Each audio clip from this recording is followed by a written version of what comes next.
create wealth, to create jobs. So this is a very serious issue, and when we do that, Mr. Speaker, we're thinking first and foremost to our millennium. Those who are young today will have to pay for the bad administration of this bad government. Statement by members. Déclaration de député. L'honorable député de Pierre Boucher, les Patriotes Verchères. Monsieur le Président. Mr. Speaker, terror has struck once again. The feeling of disgust that we feel every time terrorists strike like that, the anger when we see such barbarism and cruelty destroying lives, and the deep sadness we feel when this type of event occurs. We're so sick and tired and disgusted by this type of thing. We're so saddened. Terror will never win. Terror will never triumph. Our thoughts today are with the British people. The Bloc Québécois offers its sincerest condolences to the families and victims of the London attacks. Merci, Monsieur le Président. Thank you, Mr. Speaker. Today to talk about Edmonton's Winter City Initiative. Thanks to the City of Edmonton's Winter City Initiative, Edmontonians are finding creative ways to embrace the winter months. With community-wide light-ups, sparkling ice castles, and winter festivals such as Ice on White, Bright Lights Fest, and Candy Cane Lane, there is always something to do in Edmonton, even in winter. Monsieur le Président. Mr. Speaker, having lived most of my life in Alberta, there's only one thing I'm sure of. As radiant blue skies will fill our summer, and as sure as the green and gold of Edmonton's River Valley will announce the arrival of autumn, the winter winds will howl once again. The energetic, enthusiastic Edmonton response will be to spin that wicked winter weather into festival gold for all to enjoy. Thank you, Winter Festivals, for getting us through this past winter. We look forward to seeing you again soon, but not that soon, Mr. Speaker. The honourable member for Red Deer Lacombe. Mr. Speaker, the Red Deer Youth and Volunteer Centre has a new name. Youth HQ is a network of services available to youth in Central Alberta, which includes Big Brothers, Big Sisters of Red Deer, Boys and Girls Club of Red Deer, 49th Street Youth Shelter, and Camp Alexo. Youth HQ empowers youth in a safe environment where they can learn and grow. The mentorship program offered delivered outcomes such as youth that are 45% less likely to use substances, are more active and maintain healthier lifestyles. 80% of youth involved in mentorship programs have higher literacy rates and are more likely to graduate and pursue higher education. Since its opening in 1984, Camp Alexo has supported more than 22,000 youth that may not otherwise have had the opportunity to attend camp. Central Alberta is enriched by these programs, and I would like to acknowledge the founders for their vision and leadership, and my thanks to the staff, volunteers, and community partners who continue to build on their legacy. I ask all my colleagues to help me congratulate Youth HQ. Youth are the future, and Youth HQ is for them. Hear, hear. Hear. Honourable member for Hull Aylmer. Mr. Speaker, today the parliamentary community bids a reluctant farewell to Normand Gagnon, coordinator of the Parliamentary Press Gallery Secretariat. For some 30 years now, Norm has been a crucial ally, a friend, and even at times a therapist for the hundreds of journalists who have covered Parliament Hill over the years. I would even go so far as to say he's been a media advisor to MPs. He first arrived on the Hill with the French language CBC, and then, like so many of us, Norm joined the greater parliamentary family. I'd be curious to find out how many journalists, MPs, and House of Commons staff he has known over the course of his career. He has met, mentored, and befriended over the years. I know they all join me in congratulating him on his retirement and wishing him all the best in his next chapter of his life. Merci, Monsieur le Président. Thank you, Mr. Speaker. And thank you, Norm. The honourable member for Saskatoon West. Thank you, Mr. Speaker. Today I rise to recognize the achievement of a constituent of Saskatoon West, Mr. Michael San Miguel. Mr. San Miguel has been an active member of the Filipino community in Saskatoon and is the former president of the Filipino-Canadian Association. Mike has worked to build support for community initiatives to increase cultural awareness and diversity, youth engagement, neighborhood safety, and access to affordable housing. In 2010, Mr. San Miguel was awarded a Leadership Award by the Saskatoon Community Foundation for his volunteer efforts. 7 years later, and Mike has still not stopped giving back to Saskatoon. I am pleased today to congratulate Mike on his appointment to the Saskatchewan Human Rights Commission. Please join me in recognizing Mr. Mike San Miguel for his many years of service to the people of Saskatoon. We are proud that you will continue to serve in your new capacity at the Saskatchewan Human Rights Commission. Thank you. Run the head. The Honourable Member for Argenteuil-La Petite Nation. Thank you, Mr. Speaker. From March 18th to 24th, Team Canada will be taking part in the 2017 Special Olympics World Winter Games in Austria. Canada will be participating in 6 sports: alpine and cross-country skiing, figure skating, floor hockey, snowshoeing, and speed skating. Team Canada to ever go to a Special Olympics World Winter Games. To all the members of Team Canada, Canadians from coast to coast would like to thank you for your tireless dedication and congratulate you on reaching the highest level of your sport. You reflect the transformative power of sport to foster more active individuals and inclusive communities. On behalf of all Canadians, the Government of Canada would like to congratulate the athletes, coaches, and support team who will be wearing the maple leaf as Team Canada. Thank you, Mr. Speaker. Member for Red Deer Mountain View. Mr. Speaker, today I'm honored to stand and congratulate our hometown Canadian Major Junior Hockey team, the Red Deer Rebels, on solidifying a spot in the WHL playoffs again this year. Of course, last year, Red Deer was host to one of the best Memorial Cup competitions ever. Now, hockey fans know how difficult it is to stay competitive year after year, so we are very proud to see that the Rebels have remained a top-tier team following their 2016 Memorial Cup appearance. The Sutter family and their entire leadership team deserves a tremendous amount of credit. I'd also like to acknowledge one of my former students, Dave Radar Horning, who has been with the Rebels since 1995 and in the WHL since 1991. Radar will be marking his 25th season as a trainer for the Rebels this year. On behalf of the constituents of Red Deer Mountain View, congratulations to Radar and to the entire Rebels team for their accomplishments, and good luck in the first round against the Lethbridge Hurricanes. Go Rebels, go! Go Rebels!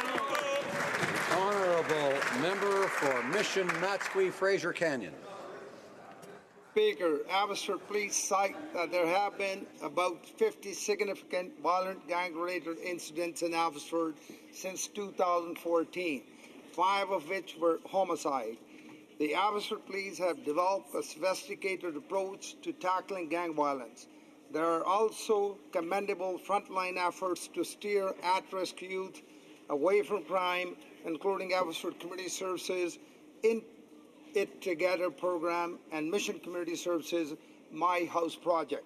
Our government is pursuing a comprehensive approach by improving access to education, housing, and economic opportunities for young people, while working with the communities and law enforcement in British Columbia to ensure they're receiving the necessary federal support to make it harder for criminals to acquire handguns and assault weapons.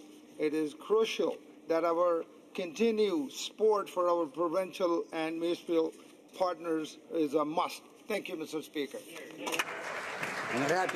The Honourable Member for Madawaska Restigouche. Mr. Speaker, this year we're celebrating Canada's 150th. I myself have the privilege of representing a riding that's a microcosm of our vast country. Madawaska Restigouche owes its development to its founding communities. The Micmacs, Maliseet, Acadians, Irish, Scottish, and English all contributed to its growth. Today, immigrants in search of a fresh start have entered into the mix. Madawaska Restigouche covers 12,000 square kilometers in northern New Brunswick. The official population count is around 62,000 people. That's 5 people per square kilometer. Mr. Speaker, we are pretty far from downtown Toronto. Despite the challenges of rural life, Madawaska Restigouche has no shortage of dynamic entrepreneurs and dedicated workers. Ingenuity and sweat of people in rural Canada.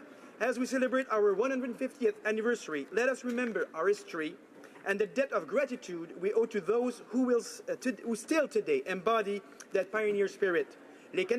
Rural Canadians live far from the big cities, but now more than ever, they are contributing to the vitality of our country. Member for Carleton. Mr. Speaker, if the government is interested in super catalytic, venture capitalistic innovation projects, it might look no further than SunTech Tomatoes in my riding, which has actually learned how to produce tomatoes in Canada in the winter. In fact, they just installed LED lights over an acre of its greenhouse, costing $1 million. But unfortunately, after the $40,000 one-month hydro bill, they've had to turn the lights out for the rest of the winter. The carbon tax in that month cost $6,200. Now, that's a lot of innovation that's going to go dark as a result of high taxes and high liberal hydro fees that are being used to subsidize innovative liberal friends. Mr. Speaker, if the government wants more innovation, they should stop taxing innovators, or else they risk this whole thing turning into a gigantic cluster something. The honourable member for Oakville. Some lines from a poem written by a young Muslim woman from Oakville, Amal Ahmad Albaz, about fighting discrimination. It's called Unmet Friends. Fear happens when people fail to see that you're actually just like me. We have to see each other for who we are. We eat the same food, drive the same car. We both have kids who drive us crazy. We all have weekends when we're lazy. We follow the same shows on our TV. We like reading a book beneath a tree. We dread shoveling when the snow hits hard. We have barbecues in the backyard. You see, you and I, we're a lot alike. I may be Mohammed, you may be Mike. Our lives are more similar than you think. Our humanity is our common link. We have the same pleasures and the same fears. The same things make us happy. The same things bring us tears. So no, I am not a security threat. We're just friends who haven't met, at least not yet. Thank you, Amal.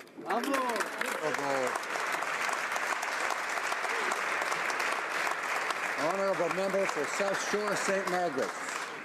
Monsieur le Président, chacun... Mr. Speaker, every year on March 26th, people all over the world celebrate Purple Day to raise public awareness of epilepsy, a condition that affects 300,000 Canadians and 50 million people worldwide.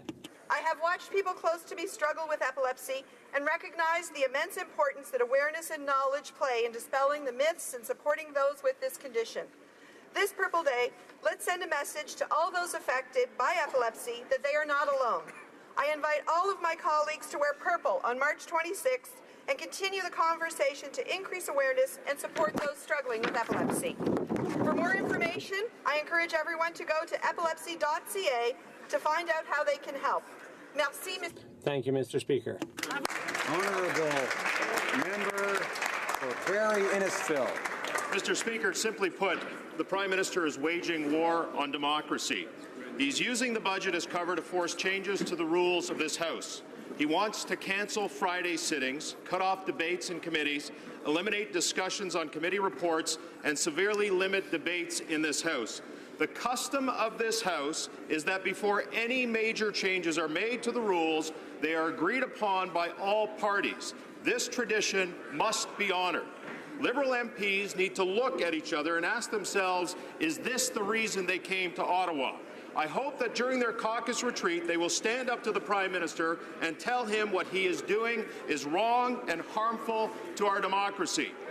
Over the past 150 years, Mr. Speaker, millions of Canadians have fought hard and too many have died for our freedoms to be silenced. Today, we fight for them. Honourable member for Labrador. Thank you, Mr. Speaker. It is with deep sadness that I rise in the House today to honour a dear friend, a former Member of Parliament and Senator for Labrador for nearly 4 decades, Mr. William Rompke, who died on Tuesday. Mr. Rompke served tirelessly as the Member of Parliament for Labrador for 23 years and as the first and only Labradorian in the Senate of Canada for 16 years. He was an educator, an author, and an elder statesman. Mr. Rompke served with tremendous integrity and loyalty and care for the people that sent him to this House. Mr. Rompke's footprint remains forever in the lands of Labrador. He secured the first ever investment for the first links of the Labrador Highway. He secured investment for the first airports in remote North and South communities. And he also invested in the changing times of the fishing industry and the mining industry. He was a close friend and mentor throughout my life, since my first travels with him as a young teenager. And today I'd like to ask all colleagues in the House of Assembly, because I know all Labradorians and Canadians indeed share with me in offering our condolences to his wife Carolyn, his children Hillary and Peter, and all of his friends.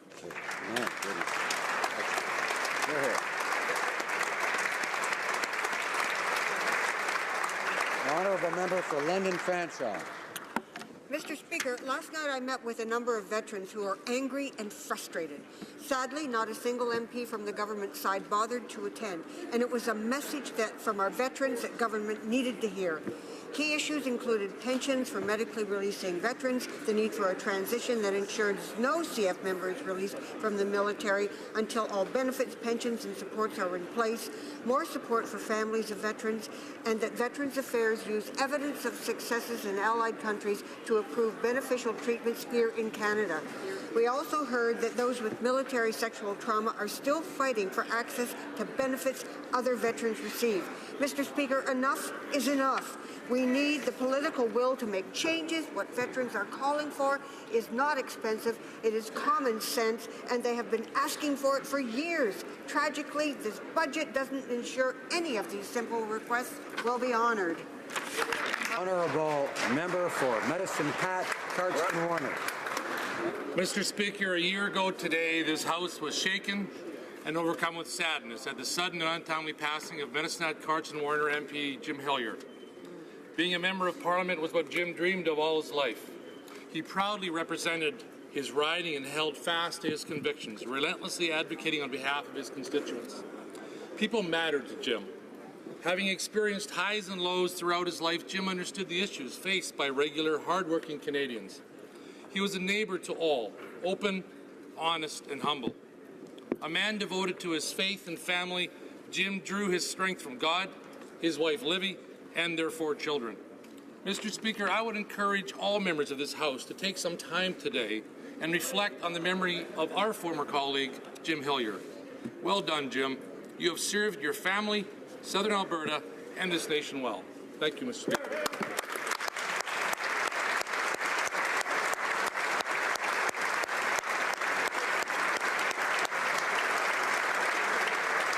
The honourable member for Pickering-Uxbridge. Thank you, Mr. Speaker. Budget 2017 is a budget of opportunities for women in Canada. For the first time ever, it includes a comprehensive gender statement showing how this budget impacts women differently than men. In fact, over 60 measures in our budget have a differential impact on women and men. This information allows us to make better decisions that will help advance gender equality for all Canadians. Our government has taken more action than any other previous government to ensure that gender-based analysis is central to our decision-making. Building on our first budget, Budget 2017 continues to invest in concrete actions to reduce gender inequality, including housing, childcare, and addressing gender-based violence. I am proud to be part of a government with an unshakable commitment to gender equality and to follow its word with real action for Canadian women.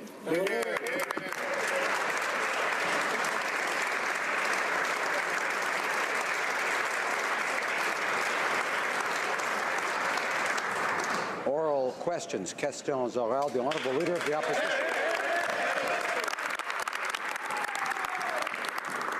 Mr. Speaker, let's talk about what this budget means for a hardworking taxpayer. Let's call him Joe. Joe takes the bus to work every day, and at the end of the day, he likes to go to the pub with his buddies for a beer. And he's a responsible guy, so he always takes an Uber home. So what does this budget do for Joe? Well, first of all, it taxes his bus pass. It takes away his tax credit for his bus pass. It taxes the beer he has at the pub. And, Mr. Speaker, it even slaps a tax on his Uber. But, Mr. Speaker, what exactly does the Prime Minister have against people like Joe? Honourable Minister of Finance. Mr. Speaker, we built our agenda, our plan, based on Joe. what we've done for Joe is we've reduced his taxes. So Joe, if he's a single guy, we reduced his taxes by $330. If Joe is in a situation where he has a family, he has more money for his family because of our Canada child benefit.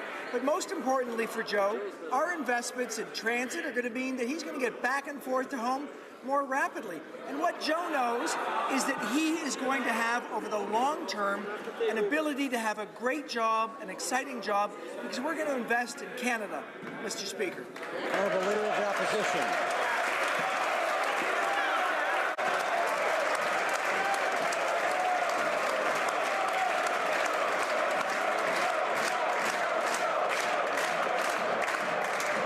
Leader of the Opposition. Mr. Speaker, the Prime Minister's budget raises tax on people like Joe, whether it's for beer, wine, or spirits. But that's really ironic because that same budget contains the tab for $1,700 worth of drinks and snacks during the Prime Minister's 3-hour flight to a private island getaway over the holidays. What message does the Prime Minister think he's sending to a taxpayer like Joe when he raises their taxes while helping himself to free drinks on the House? Honourable Government House Leader. Mr. Speaker, as the Minister of Finance has shared so well, it was this government that lowered taxes on middle-class Canadians by increasing taxes for the 1% of wealthiest Canadians. It was this government that introduced the Canada Child Benefit to give more money to its families with children that need it the most, to ensure that they get the most. And when it comes to the travel that the member opposite is referring to, one of the first things we did when after taking office was ask the clerk of the Privy Council to develop guidelines surrounding reimbursement of travel by sitting prime ministers for their families and their guests as well. Thank you, Mr. Speaker. Honourable Leader of the Opposition. Mr. Speaker, nobody is questioning the Prime Minister's need for security, and no one has questioned his right to take a vacation. Everyone knows when the Prime Minister does things, it costs a lot of money. But what taxpayers are questioning is why, when he knows that everything he does costs taxpayers money, did he choose a vacation to a remote, exclusive island? He knew that this would be very expensive for taxpayers. So why did he do it? Honourable Government House Leader. Mr. Speaker, one of the first things we did after taking office was ask the clerk of the Privy Council office to develop guidelines surrounding reimbursement of travel by sitting prime ministers, their families and guests. Prior to taking office, no such policy existed. What this government is doing is working hard for middle-class Canadians and those working hard to join it. This government has taken unprecedented levels of public consultations to ensure that we can respond to the very real challenges that they are facing. This government will continue to work hard for all Canadians. Thank you, Mr. Speaker. Honourable Leader of the Opposition. Well, Mr. Speaker, we've seen the Prime Minister's arrogant attitude with how he spends tax dollars, but now this behaviour is starting to creep into the House of Commons. He's proposed a plan to limit his attendance to question period to once a week. In fact, it's actually only 1 hour a week, and give all his colleagues Fridays off. And I just want to remind the Prime Minister of this. While he was campaigning, he said this: sunlight is the world's best disinfectant. So my question is, what dirt is he trying to hide? Honourable Government House Leader.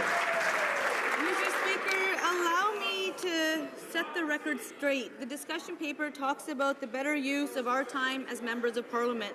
On Fridays, our schedule here is only a half day. So let's talk about moving those hours to other days of the week. Most offices in Canada, we talk about working hard just like Canadians do, start their day at 9 a.m. or even earlier. So why can't the House of Commons consider that? Let's talk about doing that so that we can be back in our ridings to not only serve Canadians, but to be able to engage and listen to their concerns, to listen to their constructive feedback, so we can better serve them in this place. Thank you, Mr. Speaker. The Honourable Leader of the Official Opposition. Mr. Speaker, the Prime Minister is trying to make permanent changes to the way the House of Commons works. This will hurt the ability of the opposition to hold him accountable, and he only wants to be here once a week. In this House, we defend the points of view of all voters and all Canadians. It's an honor and a privilege to be in this place, not an inconvenience. Will the Prime Minister stop trying to end accountability and immediately end his plan to change the rules? The Honourable Government House Leader. Mr. Speaker, I'd like to set the facts straight for Canadians. We have proposed a number of ideas in the working document to modernize Parliament. Some of these ideas have been misinterpreted. Let's be clear, the Liberals are not recommending that the Prime Minister only come once a week to question period. We are trying to encourage a debate on ways to improve accountability in the House of Commons. Our Prime Minister will be more accountable, not less. Thank you, Mr. Speaker. The Honourable Member for Outremont. Sunny ways are indeed gone, Mr. Speaker. They've been replaced by an attempt to unilaterally and quietly ram through changes to the rules that govern our democracy. This is nothing less than a massive government power grab, which is only meant to help the Prime Minister avoid accountability. Is there anyone on the Liberal benches with the courage to stand up and tell the Prime Minister that this is not why they came to Ottawa? Honourable Government House Leader.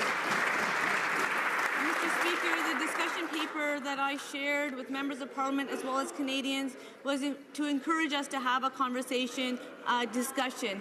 What I've recognized is that there is many misconceptions in regards to the discussion paper, and I will share information in regards to Friday sittings. We know that the House of Commons on Fridays is only here a half a day, so we are saying why not reallocate those days on other days. The House of Commons starts at 10 a.m. on some days. Most Canadians start their day at 9 a.m. or earlier. Why can't the House of Commons? Let's have that important conversation, Mr. Speaker. Thank you. Honourable Member for Outremont. Mr. Speaker, these are the same Liberals who like to criticize Stephen Harper for imposing closure. But now they are about to impose a guillotine to cut off debates. Changes to the rules that govern how our democracy works should never be made by one party alone, no matter which party. So, will the Liberal government commit, here and now, to not changing the rules unilaterally, yes or no? The Honourable Government House Leader. Mr. Speaker, that's not the case. It's our government that recognizes the importance of the work done by MPs in the House of Commons and in their ridings. During the election campaign, we committed to modernizing Parliament and to make it a 21st century workplace. Our goal has always been to ensure that Parliament is relevant to Canadians and that the House be accountable, effective and transparent. Thank you, Mr. Speaker.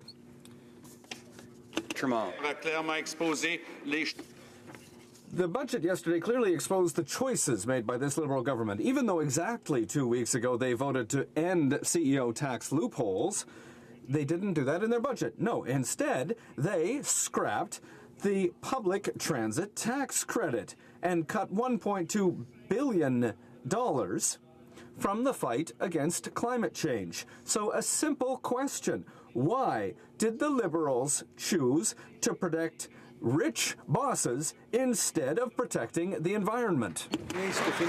The Honourable Finance Minister. Mr. Speaker, our plan is clear. We have improved the situation for the middle class with a tax cut, and we have asked the richest to pay a little bit more. That continues to be our plan because we know that it's very important to have a tax system that is fair. We will continue with our plan. We will find spending that must be examined to be sure that our system continues to be fair. We will have a consultation paper in the coming weeks and months to explain our program. The Honourable Member for Outremont. The CEO stock option tax loophole would have generated $725 million every year, and as a bonus, it would have helped the Liberals keep one of their promises. What a concept! And instead, what they're doing is refusing to give $155 million to finally end discrimination against First Nations children. So the question is simple, and please, can they deliver it for once without their pre-written talking points? Why protect rich CEOs instead of protecting First Nations children? Honourable Minister of Finance. Mr. Speaker, we are very proud to continue on our plan to make a real difference for our country over the long term. What we started with was dealing with middle-class anxiety. What we talked about yesterday was a second chapter in our plan, how we can create great long-term jobs in sectors where Canada can be globally competitive. We are going to do this in a way that will ensure that Canadians can go for really great opportunities in the future, and we will ensure that we deal with the most vulnerable as we can. The Honourable Member for Lac-Saint-Jean. Mr. Speaker, I had the honour to be sitting next to a Minister of Finance who, against his will almost, went into deficit to save our country from the worst crisis since the Second World War.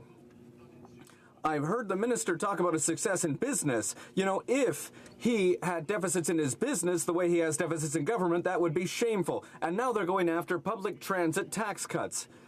They claim that they want to be for the environment. Why are they getting rid of these tax credit? He said it wasn't being used very much. Well, that's another reason to not get rid of it. The Honourable Minister of Finance.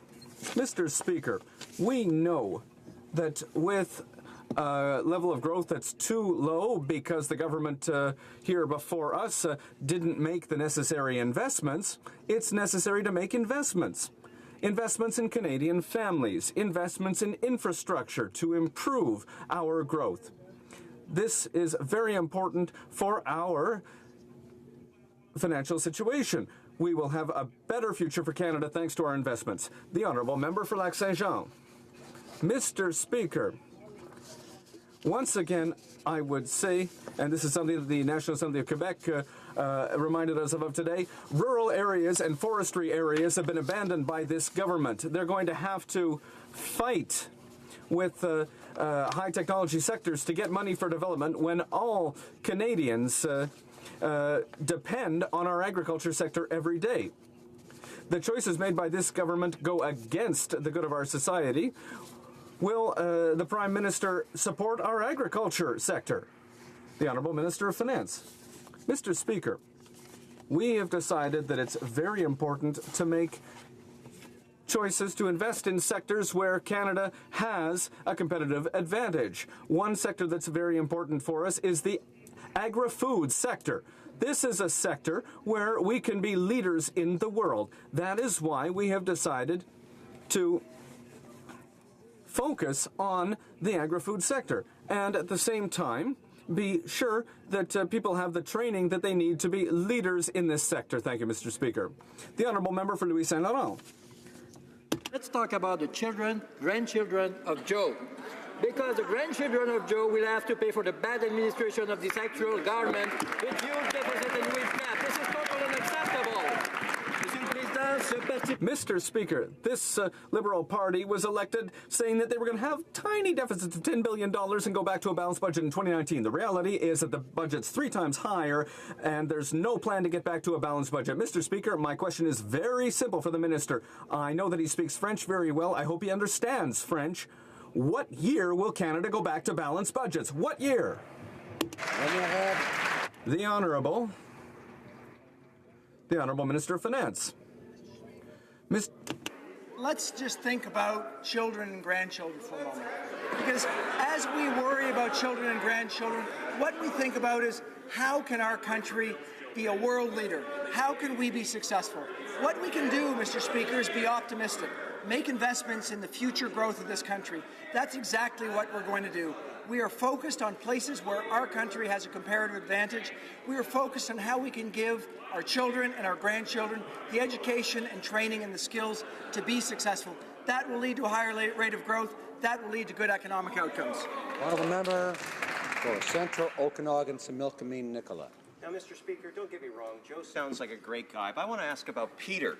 Last night, Canadians watched Peter Mansbridge flat out ask this finance minister why he refuses to come clean when the Liberals will finally balance the budget. Now, as always, this finance minister refused to answer his simple question of when.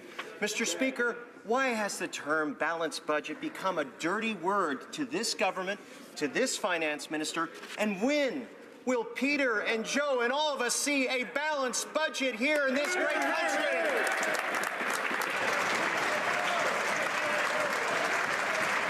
Honourable Minister of Finance.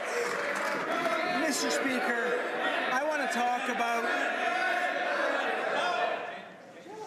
When will there be tranquility? I'm pretty sure I had a full head of hair yesterday morning. The Honourable Minister of Finance. Mr. Speaker, I want to talk about what Sally and Joanne and Marianne will see in the future. I want to talk about the fact that what we are doing is taking what is the very best balance sheet among the G7 countries, the lowest net debt to GDP, and we are making investments that an optimistic country needs to do. Unfortunately, the people before us were focused on austerity. We are focused on growth. We are looking at how we can make investments to make a difference. That growth, Mr. Speaker, that is what's going to make sure that our country stays successful over the long run. Member for Chilliwack, Hope. Speaker, I'll tell you what the Conservative government was focused on, and that was on balancing the budget. For Canada's beleaguered energy workers, yesterday's budget was a kick in the teeth. While our biggest competitor, the United States, is cutting red tape and taxes and making their energy sector more attractive to job creators, these Liberals are jacking up taxes and punishing oil and gas exploration. It's almost as though they want to phase out the energy sector. Our energy sector employs those middle-class Canadians that this government pretends to care about. So why did the Liberals go out of their way in this budget to kick energy workers in the teeth when they're already down, Mr. Speaker?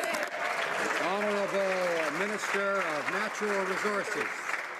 This government has gone out of its way to approve 3 pipelines. Well, that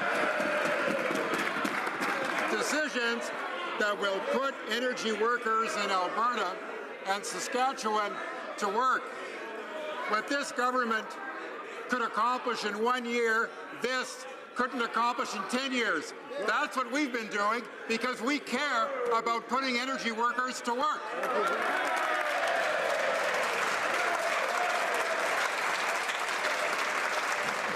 Order. The honourable member for Selkirk, Interlake, Eastman. Mr. Speaker, the Liberal budget was nothing but bad news for the Canadian Armed Forces.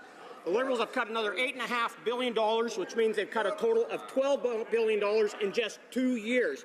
Major investments have been punted down the road for 2 decades, and there isn't enough money to buy the equipment our forces need.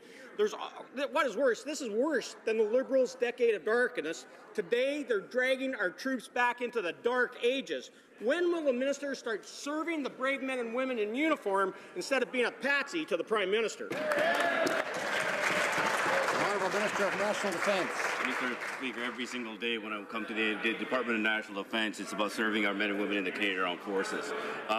We're committed to making sure that the Canadian Armed Forces has all the tools necessary to do their work. We had planned increases that we are committed to. This is about reprofiling the money to making sure that the projects that we have committed to, that the money is there in the years that are required, Mr. Speaker. And we have a defence policy that's going to be coming out shortly, and I look forward to launching that and showing that to all Canadians our commitment to the Canadian Armed Forces, Mr. Speaker. Member for Skeena-Bulkley Valley. Thank you, Mr. Speaker. This Liberal budget is full of bluster and bafflegap. Here are a few gems for you.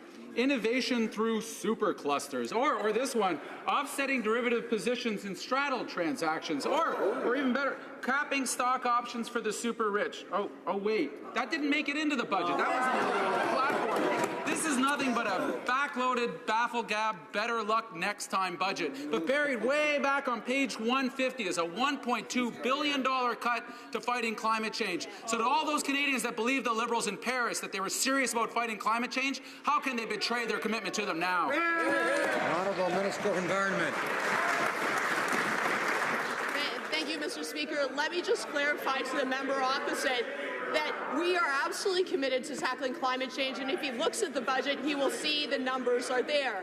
We are putting in place the measures that are necessary to do our Made in Canada plan on climate change.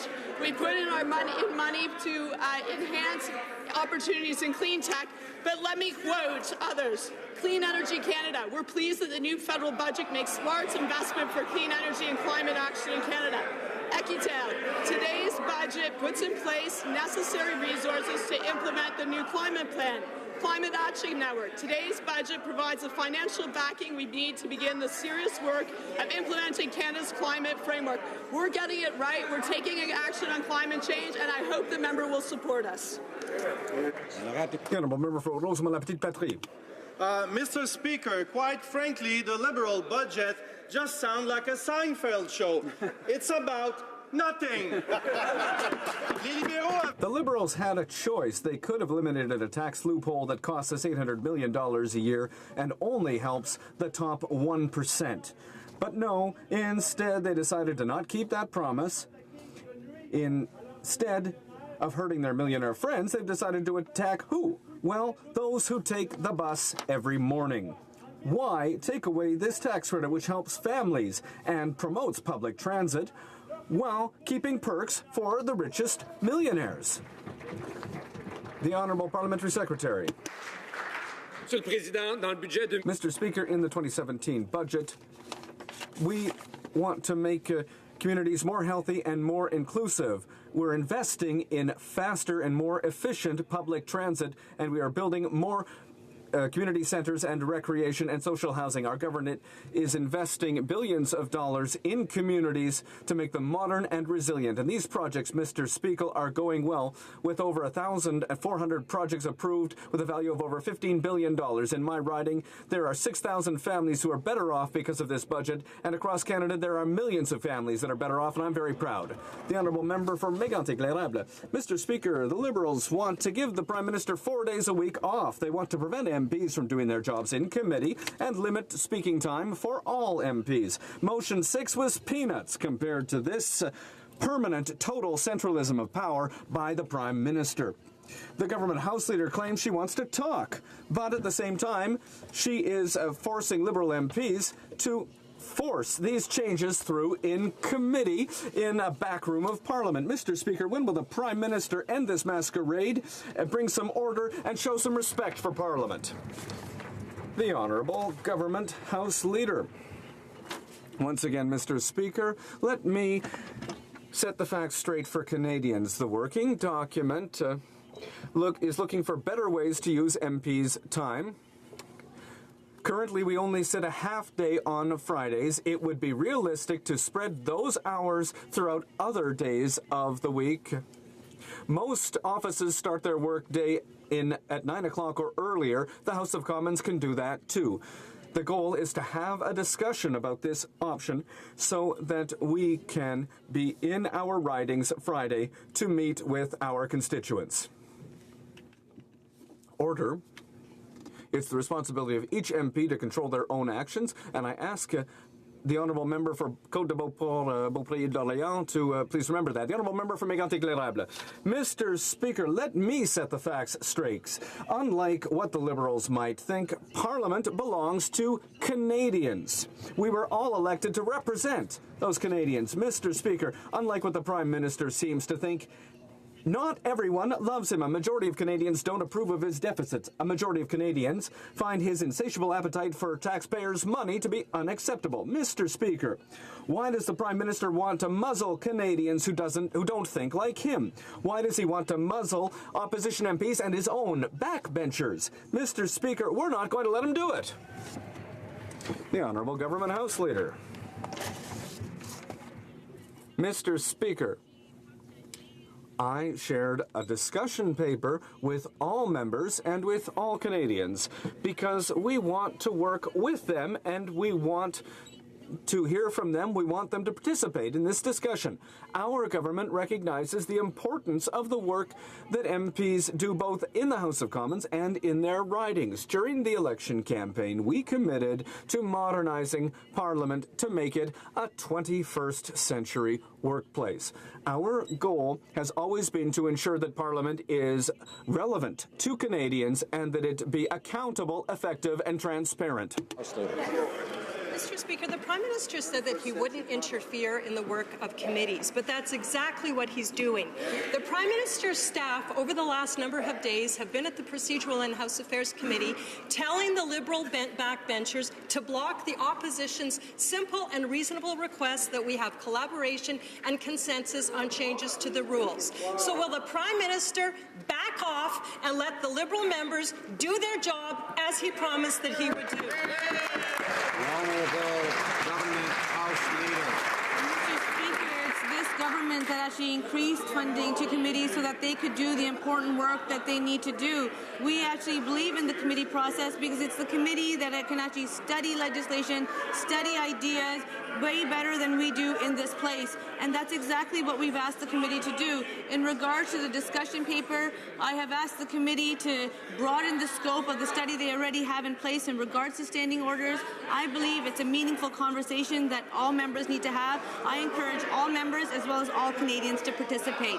Thank you, Mr. Speaker. The Honourable Opposition House Leader. The House Leader is in on this charade too, and the members, the Liberal members, even know it. They know this is not a discussion paper. They know this is an edict from the Prime Minister's office. The House Leader just said that she asked the committee, Mr. Speaker. She's asking them to do her dirty work. My question for the Liberal members of Parliament, I know there's some hard-working, integrous people on that side. Will any of them stand up and show some independence and say no to this Prime Minister, no to this House Leader who has completely botched this for all of you?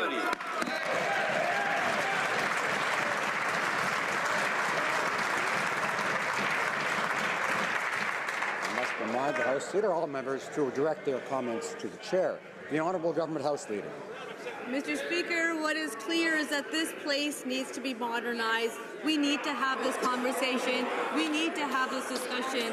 Every single member of Parliament has a role and a responsibility. I recognize that members on both sides of this place have responsibilities, and we want to ensure that we have an important conversations. Within this place, members of Parliament have the opportunity to hold the government to account.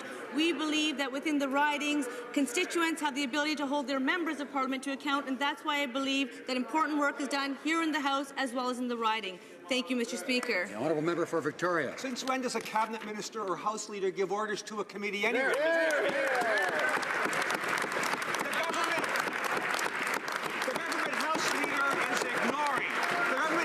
Is ignoring the long-held tradition of getting all-party agreement for an overhaul of the way that democracy works in this place. Mr. Speaker, if the House Leader's argument that the government of such a warm and loving Prime Minister couldn't possibly harm our democracy with the power grab now underway, I wonder if she might speculate with us what the majority government of a Prime Minister like, say, Kevin O'Leary would do with all that power. The Honourable Government House Leader.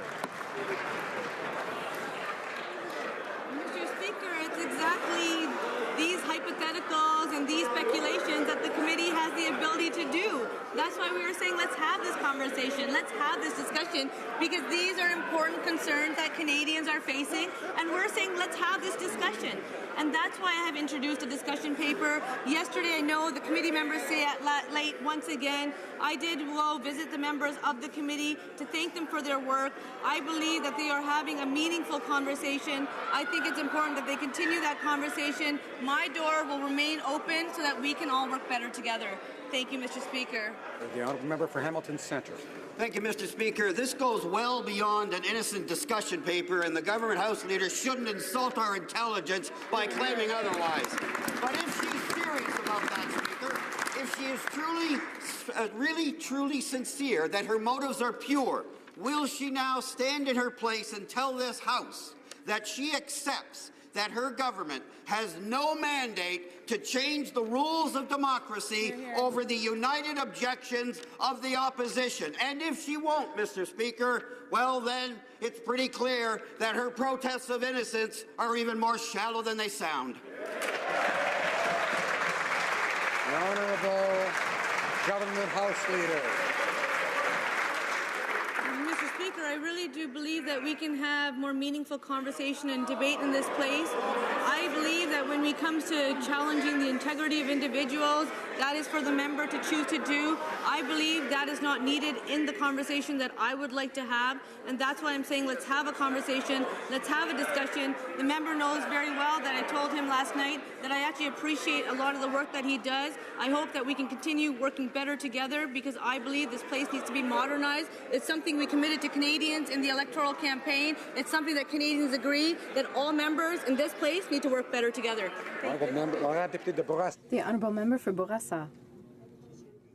Mr. Speaker, yesterday in this House, the Minister of Finance put forward the government's plan. It's an ambitious, visionary plan that puts the interests of middle-class families first in Bourassa and throughout all of Canada. Can the Minister of Finance explain why he chose to focus on certain sectors of our economy in the budget? The Minister of Finance. Monsieur le Président, c'est très important. Mr. Speaker, it's very important to be an optimistic country. It's very important to be optimistic and to invest in the future. But it is also necessary to understand exactly where our advantages lie. That's what we've done. We decided that to be leaders in important sectors where good jobs are going to be in the future, we chose 6 important sectors for the future of our children and our grandchildren. And we are going to consider how we can implement the training necessary for good jobs of the future. Thank you, Mr. Speaker. Kingston. Thank you, Mr. Speaker. Yesterday, Mr. Speaker, I noted that the government's attempt to give itself carte blanche to unilaterally rewrite the standing orders is opposite to the practices of the most recent Liberal and Conservative administrations. But the tradition goes back much further. On December 20th, 1867, our first set of standing orders was adopted by unanimous consent. Consensus for major changes to the standing orders was good enough for Prime Ministers from Sir John A. to Stephen Harper. Will the current Prime Minister not acknowledge that consensus is still the right approach, even though it's 2017? Honourable Member, the Honourable Government House Leader. Mr. Speaker, this government, this Prime Minister really does believe that we can work better in this place. Just today, I have Sarah, who is my University of Toronto Woman in House program person that is shadowing me on the Hill. She has seen a lot of the stuff that takes place here. She's asked me some tough questions in regards to some of the stuff that went on yesterday and today. It's important that we have this meaningful conversation. I'm sure she too will be reading the discussion paper and being part of it. I know many members have women following them today so that one day they too can occupy even more seats in this House. Thank you, Mr. Speaker. Member for Haliburton, Kawartha Lakes, Brock. Mr. Speaker, the Liberals are trying to force changes to how this House operates through the Procedures and House Affairs Committee without all-party support. This is wrong. I feel bad for the talented and principled backbench members opposite who are also uncomfortable with this. Why is it that the Liberal backbench is willing to watch the Liberal frontbench betray years of tradition of this House and the integrity of their party? Here, here. Honourable Government House Leader. Mr. Speaker, as I have shared many times in this House, is that yes, a discussion paper was released. It was released to all members of Parliament. It was also released to Canadians so that we can have a meaningful conversation, a substantial discussion on standing orders and how we govern in this place. What's unfortunate is that a lot of the ideas within the paper have been misrepresented, and that's why I encourage all people to be part of the conversation and so that we can find a made-in-Canada solution for this Parliament. Thank you, in this House of Commons. Thank you, Mr. Speaker. Honourable Member for Medicine Hat, Cardston Warner. Mr. Speaker, on Monday, the Government House Leader tried to defend the Prime Minister's use of the Privy Council office to help him on a trip to Alberta during the Medicine Hat Cardston Warner by-election. She claimed it was to help prepare the PM for government business. But that's complete nonsense, Mr. Speaker. The trip had only one purpose, for the Prime Minister to appear at Liberal Party campaign events. There was no government business. Why does this Prime Minister believe it's okay to use public servants to campaign for the Liberal Party? Honourable Government House Leader.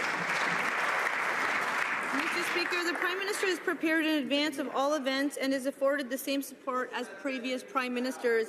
Irrespective of his schedule or planned events, the Prime Minister must always be in a position to carry out official duties. As has been the case for previous Prime Ministers, the Prime Minister is always in contact with his office and is routinely provided with briefing materials during all travels, domestically and internationally, and whether on personal or government business. The Prime Minister is the Prime Minister, after all. Thank you, Mr. Speaker. Honourable Member for Barrie Innisfil.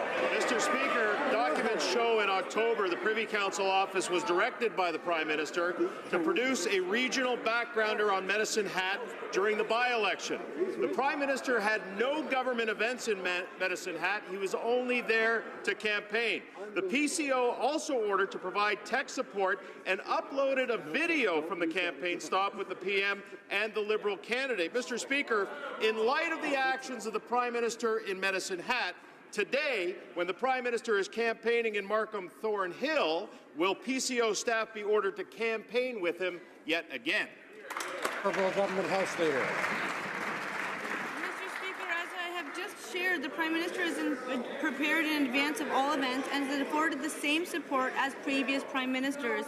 Irrespective of his schedule or planned events, the Prime Minister must always be in a position to carry out official government duties. As has been the case for previous Prime Ministers, the Prime Minister is always in contact with his office and is routinely provided the briefing materials during all travels, domestically and internationally, and whether on personal or government business. Thank you, Mr. Speaker. The Honourable Member for North Island Powell River. Mr. Speaker, Budget 2017 was an opportunity to meet the needs of Canadian seniors, but the Liberal government told them to keep waiting. The Canadian Medical Association said, quote, Budget 2017 fails Canadian seniors. CARB said, quote, financial security for seniors not on the agenda. Divide and conquer deals with the provinces aren't the solution. We need a national seniors strategy. Why did yesterday's budget leave Canadian seniors wanting and waiting? Mr. Speaker, I'm so thankful for this question, which gives me an opportunity to talk about the fantastic news in our budget yesterday as it relates to health, and of course that includes the health of seniors. We were able to announce additional investments in the order of $11 billion that will go to home care, including palliative care, that will go to mental health, and of course that includes seniors' needs like dementia, that will be able to support them. It included things like $11 billion for housing that will include social housing to support seniors. There was so much good news in the budget. I'm looking forward to working with colleagues to put that work into place. Honourable Member for Nanaimo, Ladysmith. While this government's gender budget sounded good, the budget lacks real action for women. Not a penny to legislate equal pay for work of equal value. Not a cent for childcare this year. Zero new money for shelters for women fleeing violence. Nothing to make birth control more affordable, and only a fraction of what's needed for a strategy to end violence against women. Once again, women are being asked to wait. If gender equality really matters to this government, why were women shortchanged again? The Honourable Minister for the Status of Women. Speaker, it's a privilege to rise in this House on this traditional territory the day after a feminist budget was tabled in this House with the first ever gender statement acknowledging that our policies and our actions in this House affect women and men and people of different genders differently. $100 million, Mr. Speaker, is what was committed for the gender-based violence strategy, the first Canada's ever had. $7 billion for childcare, $11 billion for affordable housing, Mr. Speaker. We have many priorities and much work to do. This was a great budget for women and girls everywhere. And the Honourable Member for Lévis-Lobinière. Mr. Speaker, as we pay this Prime Minister to indent us and to get a tan with his family on the taxpayers' dime, the Minister of Canadian Heritage is launching celebrations for the 150th anniversary of Confederation in the Cold, and she, like the Prime Minister, only favours her Liberal cronies.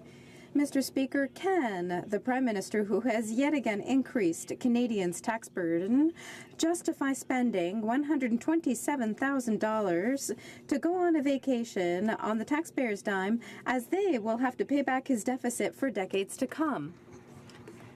The Minister of Canadian Heritage. Mr. Speaker, we are very proud of Canada's 150th celebrations, and the themes that are going to be celebrated, themes, the environment, reconciliation with Indigenous peoples, as well as diversity and inclusion. As part of funding those celebrations and different projects throughout the country, there's going to be a fair regional distribution and I hope that all Canadians throughout the entire country will celebrate regardless of their political stripes. Dear Lacombe. Mr. Speaker, the Prime Minister has lost touch with average Canadians. That's for sure. Now, I can imagine it's easy to miss the challenges that everyday Canadians are facing when he's busy jet-setting to Billionaire Island, but $127,000. Even the most out-of-touch Hollywood celebrity would blush at this type of spending. And $1,700 to feed a family of 5 on a 3-hour flight. Why does this Prime Minister think taxpayers should be on the hook for this type of extravagance? Unbelievable. Liberal Government House Leader. Mr. Speaker, Canadians elected our government on a plan to grow the economy and strengthen the middle class, and we are delivering on that commitment. Over the last 7 months, almost 250,000 jobs were created, a majority of which were full-time jobs, the most job growth we have seen in over a decade. This is evidence that our plan is working. Yesterday, we continued to build off those investments. Good work that we are doing for Canadians. One of the first things we did after taking office was to ask the clerk of the Privy Council office to develop guidelines surrounding the reimbursement of travel by sitting prime ministers, their families and guests. Prior to our government taking office, no such policy existed. Well, member for Red Deer Lacombe. It's the first time that PCOs need private island guidelines. Mr. Speaker, this Prime Minister has increased taxes on Canadians who use Uber or public transit to get to work, because this Liberal Prime Minister made it very clear he needs the extra cash to pay for his caviar and champagne when he travels to private islands. This Prime Minister is so out of touch that he's raising taxes on struggling Canadians to fund his lavish lifestyle, and Canadians are getting fed up. Will the Prime Minister actually stand and answer questions on behalf of struggling Canadians, or will he just sit there with a smug look on his face while he daydreams about his next vacation? Hear, hear. The Honourable Government House Leader. Government and this Prime Minister that took unprecedented levels of public consultations so that we could actually respond to the very real challenges that they are facing. It was this government that lowered taxes on middle-class Canadians by increasing taxes on the wealthiest 1% of Canadians. It was this government that introduced the Canada Child Benefit to give more money to families with children that need it the most so that they can actually do what they need to do for their families. And what's consistent throughout it all? The Conservatives voted against it every time. Thank you, Mr. Speaker. The Honourable Member for Newmarket Aurora. Thank you, Mr. Speaker. One thing is clear to all of us in this House. Canadians are ambitious and seek new opportunities every day. Whether they are looking to start their own business, to export to new markets, or to scale up their operations, they need our support. While we have been working hard to open doors and create opportunities for Canadians, it is clear that the global economy continues to change. What new commitments has the government made in Budget 2017 to help Canadian businesses flourish in this changing economy? Good question. Parliamentary Secretary to the Minister of Economic Development. I'd like to thank the honourable member from Newmarket Aurora for his question, for his work on trade and his interest in innovation. Mr. Speaker, it's a great budget for Newmarket Aurora in terms of innovation. Through our Innovation and Skills Plan, we will create jobs, we will help our companies and our economy and citizens thrive in a rapidly changing world.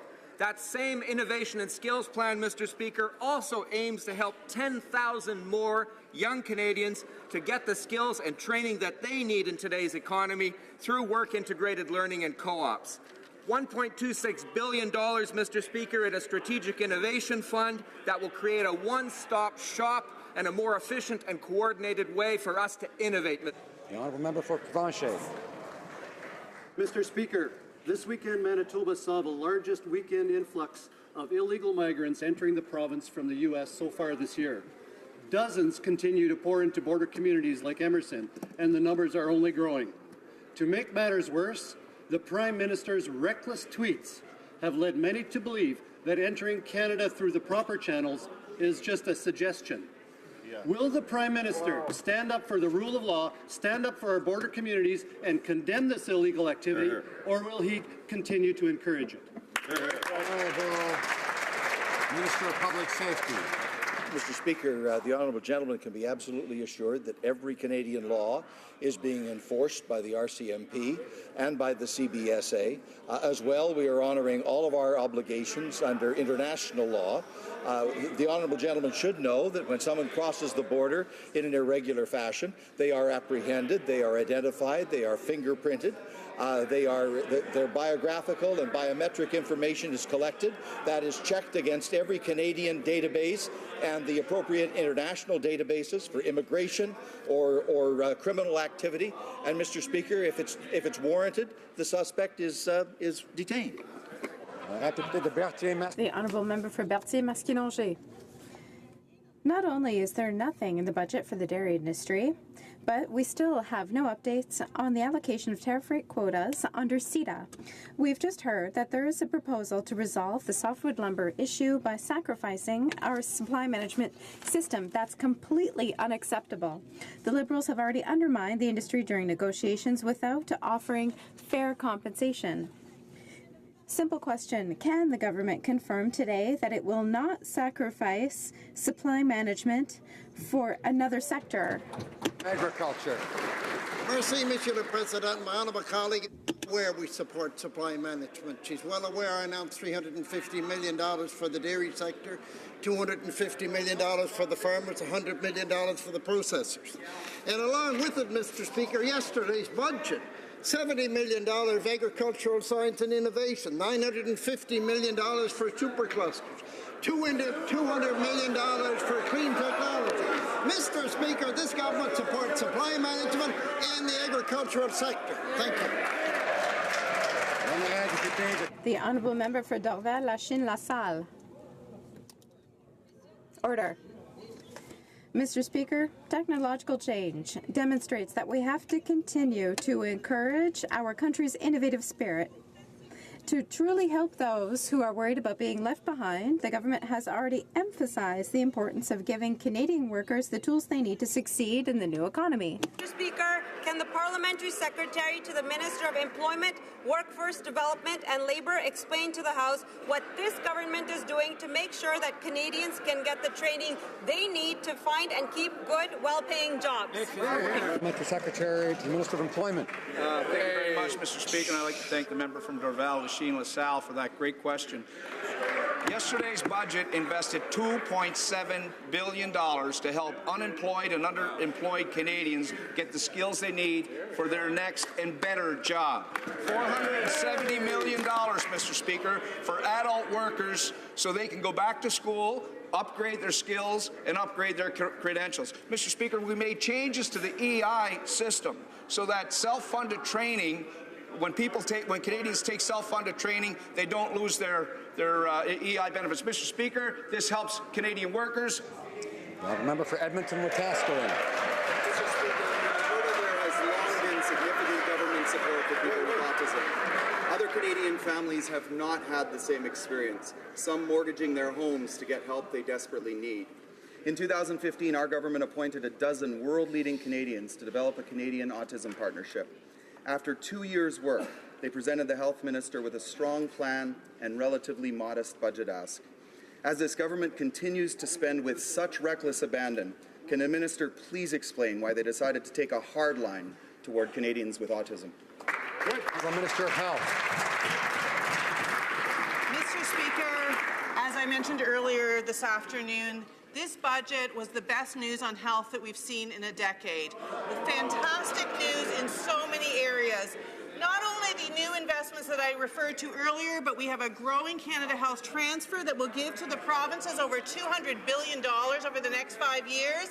And as we work with the provinces and territories in delivering health care, they will be able to do advanced care for all Canadians of all particular needs. We also have new money for early learning and childcare in the order of $7 billion that will be of great assistance to families affected by The honourable member for Pierre-Boucher-les-Patrons-Verchères. Mr. Speaker, since Quebec managed to pull control over labour out of Canada's hands, the province has set up the best labour market training system in North America. But yet again, Ottawa has gone back on its word, unreliable. After the Harper government wanted us to fit into the Canadian mold, it's the Liberals' turn to tear up the labour market agreement. Why is it that every time we have something that works, Ottawa has to come in and mess it all up? The Honourable Parliamentary Secretary for Employment. Mr. Speaker, our government is committed to working with all the provinces. I know that the province of Quebec, we've spoken with the minister responsible for education, and they're very pleased with the investments that have been made by this government. We'll continue to invest in all Canadians so that they're given the skills that they need to work in tomorrow's economy, as well as develop jobs that good-paying jobs for today. The honourable member for Joliette. Mr. Speaker, I can say that in Quebec they're not happy that the agreement that works is being torn up. Quebec's National Assembly just unanimously passed a motion to express, and I quote, its profound disappointment in the 2017 budget. Nothing about forests, transportation, cheesemakers, tax havens, nothing at all. When it's Ottawa that's making the decisions, there's never anything to meet Quebec's needs. Instead of just quietly accepting this and bowing and scraping, can the 40 Liberal MPs for Quebec please stop undermining Quebecers' interests? Honourable Minister of Finance. We know that our budgetary measures are important for Canada throughout the entire country, including Quebec. It's very important to invest in affordable housing. It's very important to invest in our healthcare system. It's very important in Quebec and in the entire country.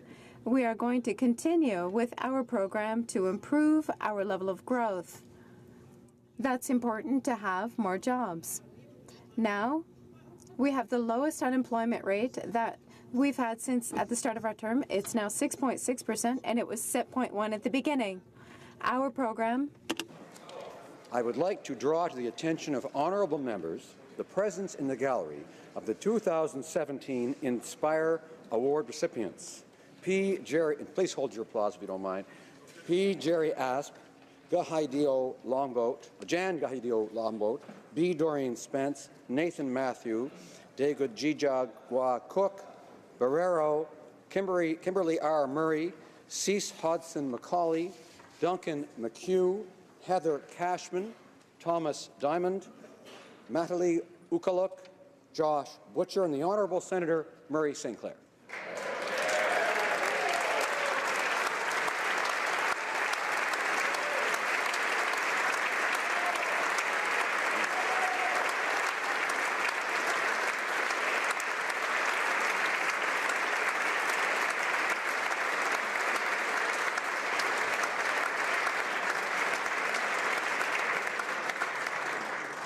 Now, I believe the honourable member for Victoria, I believe, is rising in relation to a question of privilege raised yesterday, and also on a point of order. Yes, please, Mr. Speaker. In relation to the point of privilege, I want to just add, if I may, my 2 cents to the question of privilege raised by my honourable colleague, the honourable House Leader for the Opposition. And I'll conclude my remarks by asking for unanimous consent for a motion. Mr. Speaker, there is no doubt that the minister's actions were inappropriate, but more to the point, Mr. Speaker, they were entirely misplaced. The lack of respect in dealing with the bill in question firmly rests on the shoulder of the government House Leader, not the Conservatives. The government made the decision to try to shoehorn the debate on Bill C-17 into the tiny 30-minute window before the budget. It wasn't the opposition that did that. Perhaps the minister should just march on down the front bench and channel her anger where it actually belongs. She should demand that the government House Leader call it for debate this afternoon, or maybe even for all day tomorrow. So, Mr. Speaker, I'd like to ask for unanimous consent for the following motion: that the order of the day for tomorrow, Friday, March 23, shall be Bill C-17, an act to amend the Yukon Environment